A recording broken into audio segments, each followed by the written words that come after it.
Hello દોસ્તો, Mahesh computer technology YouTube ચેનલમાં આપનું સ્વાગત છે। આજે આપણે વાત કરીશું જ્ઞાન સહાયકની ભરતીની અંદર ખાલી જગ્યા કેટલી બચી છે કે અવેલેબલ છે એની, અને હાલ એટલે કે ડોક્યુમેન્ટ વેરિફિકેશન કરાવવા જશો તે દિવસની પરિસ્થિતિ, તે દિવસે કેટલી ખાલી જગ્યા છે અને તમે કઈ રીતે જોઈ શકશો, અને તમે ત્યાં કઈ રીતની પ્રોસેસ હોય છે એની વાત કરીશું, ને કયા કયા ડોક્યુમેન્ટ્સની તમારે તૈયારી રાખવી પડશે એની વાત કરીશું। કદાચ તમને અહીંયા ઓફિશિયલ વેબસાઇટ પર જોશો તો તમને ડોક્યુમેન્ટનું કોઈ જગ્યા લિસ્ટ બિસ્ટ કશુંય મળે નહીં, પણ આપણે આપી દઈશું, 100% આપી દઈશું, બરાબર। એ પ્રમાણે તમારા ડોક્યુમેન્ટ્સ એટેચ કરીને ત્યાં પહોંચી જવાનું રહેશે। હવે આપણે સૌપ્રથમ જતા રહીશું જ્ઞાન સહાયકની વેબસાઇટ પર। અહીંથી મેં સર્ચ મારીને આપણે સીધા ઓફિશિયલ વેબસાઇટ પર પહોંચી ગયા છીએ, બરાબર। અહીંયા આપણે જોઈ શકીએ છીએ। હવે તમને સીધી ભાષામાં વાત કરીએ તો આપણા માધ્યમિક ને ઉચ્ચતર માધ્યમિક બંને માટે આ વાત કરી રહ્યા છે, બરાબર। આની અંદર તમે જોઈ હશે, બરાબર, ગવર્મેન્ટ સેકન્ડરી સ્કૂલ છે તો એની આપણે અહીંયા ડિસ્ટ્રિક્ટ વાઇઝ જગ્યાઓ છે, બરાબર, અને ગ્રાન્ટેડ છે એની સ્કૂલ ડિસ્ટ્રિક્ટ વાઇઝ જગ્યા છે, બરાબર। તો આ જે જગ્યાઓ છે એટલે એની અંદર તમારે વેકેન્સી આવેલી છે તો તમને ખબર છે, એટલે કયા જિલ્લામાં કેટલી વેકેન્સી છે તમને ખબર પડી ગઈ હશે। નહીં પડી હોય તો તમારે આને ખોલીને અને એક નોંધમાં એટલે કે લખી દેવાનું રહેશે। આપણે દાખલો ગણીએ એમ આટલા વત્તા આટલા, બરાબર, આવું કરવું પડશે। થોડીક તો તકલીફ લેવી જ પડશે। એન્ડ પછી બીજી વસ્તુ તમને કહી દઉં કે જ્યારે ત્યારે તમે આની અંદર જશો, બરાબર। આની અંદર દાખલા તરીકે તમે છો સેકન્ડરીની અંદર ઉઠતા, બરાબર, સેકન્ડરીની અંદર પહોંચી ગયા। સેકન્ડરીની અંદર વિચારીએ તો અહીંયા તમે ડિસ્ટ્રિક્ટની વાત કરો તો તમે છો પંચમહાલની અંદર છો એવું માની લઈએ છીએ, બરાબર। અહીંયા આપણે પંચમહાલની અંદર પહોંચી ગયા। પંચમહાલની અંદરથી તમારે મીડિયમ ઇંગ્લિશ મીડિયમ લાગુ પડે છે, અને તમારો સબ્જેક્ટ છે મેથ્સ, બરાબર, કાંઈ ઇંગ્લિશ છે તો આપણે આ ગણિત વિજ્ઞાન છે, અને અહીં સર્ચ આપી દઈશું તો આપણે જે ગ્રાન્ટેડની આ બધી શાળાઓની અંદર જે ટોટલ માર્યો હતો ને, બરાબર, એ ટોટલ માર્યો તો એ ઉમેદવારો કેટલા થાય છે, અને અહીંયા આપણે ફોર્મ ભરાયા પછી આ બધું તમને લિસ્ટ જોશો ને તો તમને એમ થશે કે 58 જેટલા ઉમેદવારો આવે છે। તો આપણી કુલ અંદર વેકેન્સી કેટલી બતાવતી હતી, અને એની સમકક્ષ અત્યારે અહીંયા જે મેરિટની અંદર આવ્યા છે એ ઉમેદવારો કેટલા છે, બરાબર। આ મેરિટમાં આવેલા ઉમેદવારો છે, અને દરેકે જવાનું છે, કોઈએ પણ બાકી રહેવાનું નથી। તે પહોંચી જશો, આ તમને જે ક્રમ આપ્યો છે ને એ જ પ્રમાણે આવશે।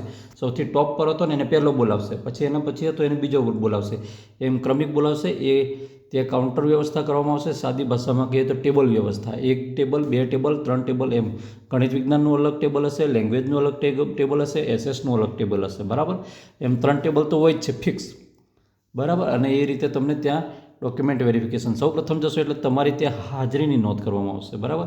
હાજરી તમે રજિસ્ટરને તમને જે આપવામાં આવશે ત્યાં બોલશે કે આટલાથી આટલા નંબરવાળા મેરિટવાળા આ ક્રમાંકના વિદ્યાર્થીઓ છે કે નહીં, ઉમેદવારો છે, તો તમે કહી દેશો કે હા ભાઈ અમે હાજર છીએ, તો પછી તમને આપશે, અને એની અંદર લિસ્ટની અંદર તમારે સહી મારવાની છે કે ભાઈ અમે આવ્યા છીએ અને હાજર છીએ।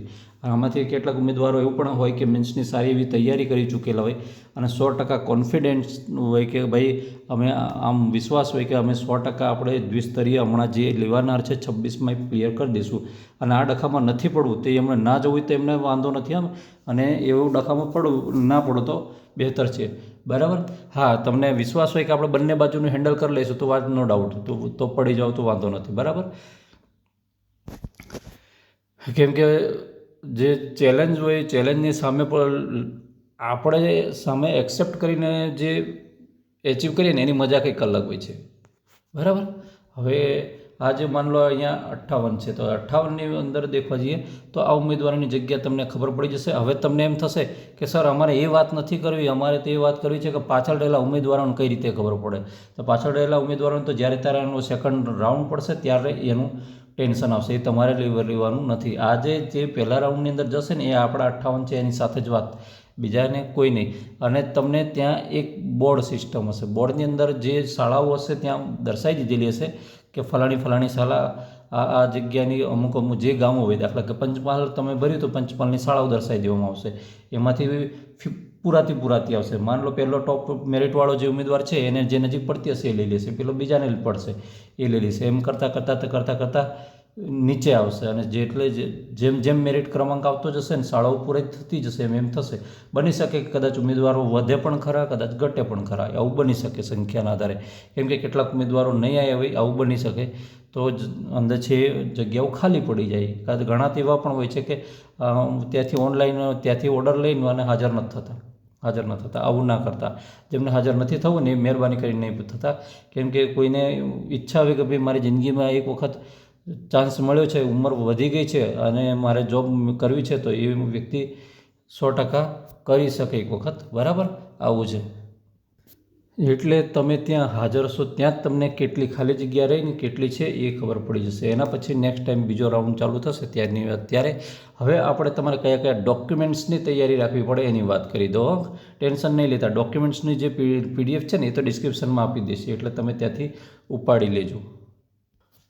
આ જે પ્રિન્ટ છે તમે ડોક્યુમેન્ટ જમા કરાવો એના પછી નીકળે છે એ પ્રિન્ટ છે. એટલે ગભરાઈ નહીં જતા કે ભાઈ અમારે ફરી પણ પાછો ફોટો અને સહી લઈ જવાનું છે, એ કશું કાંઈ નથી. હા, એ તો પણ અહીંયા શું છે, આપણે જો કે LC છે એ લઈ જવું પડશે, બરાબર. આમાં તો ઓલરેડી આ શું છે, જે ટાટ છે એમાં સેમ પ્રોસેસ રહે છે. ટેટ 2ની છે, આ ટેટ 2ની છે.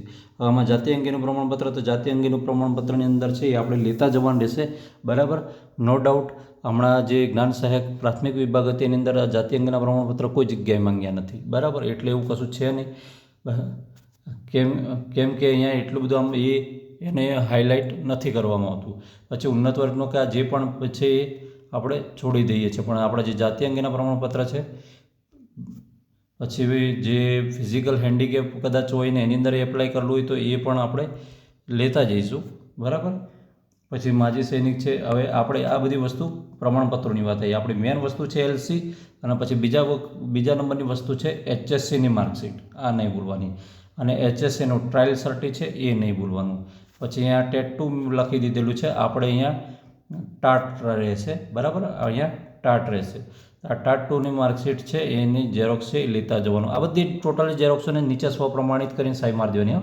એટલું જરા ધ્યાન રહે, કેમ કે ત્યાં આ છે એ પ્રમાણે જ ક્રમ ગોઠવવાનો છે. અને જે સ્નાતકની માર્કશીટ છે એ લઈ લેવાની. સ્નાતકની માર્કશીટ છે આપણે ઓનલાઈન તો બધી જ કરી હતી, બરાબર, જે તે સમયે. તો પણ આ જે ઓનલાઈન બધી કરી હતી, પણ પહેલું વર્ષ, બીજું વર્ષ, ત્રીજું વર્ષ એ રીતે. પણ કેવું છે કે જે લાસ્ટવાળી છે ને એ ત્યાં માંગશે, બરાબર. પેલી હાજર રાખવાની ખરી, માંગે તો દઈ દેવાની, પણ એને સાઈડ પર રાખવાની. ઘણી વખત કઢાઈ નાખે છે. પછી સ્નાતકનું ડિગ્રી પ્રમાણપત્ર છે એ જોઈશે. સ્નાતકનું ટ્રાયલ છે એ જોઈશે. પછી આપણે BEd કે PTC કે જે પણ કરેલું હતું, માન લો BEd કરેલું હતું, BEdની જોઈશે. અને BEdનું ટ્રાયલ સર્ટી છે તો હા એ જોઈશે. અને BEdનું ડિગ્રી પણ જોઈશે. BEdનું આમાં નથી દીધું, ડિગ્રી પણ જોઈશે. પછી અનુસ્નાતકની માર્કશીટ છે તો એ જોઈશે, અનુસ્નાતકનું ડિગ્રી છે એ જોઈશે, અને અનુસ્નાતકની ટ્રાયલ છે એ જોઈશે, બરાબર.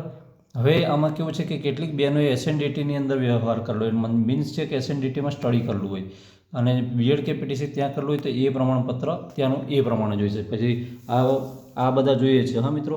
પછી અહીંયા આપણે તમને કોઈ જગ્યાએ NOC કોઈ એવો આપણે કોઈ પ્રશ્ન રહેતો નથી. અને આ જે વિધવાવાળું ને એવું છે એ ખાસ એટલું બધું ધ્યાનમાં લેવામાં આવતું નથી.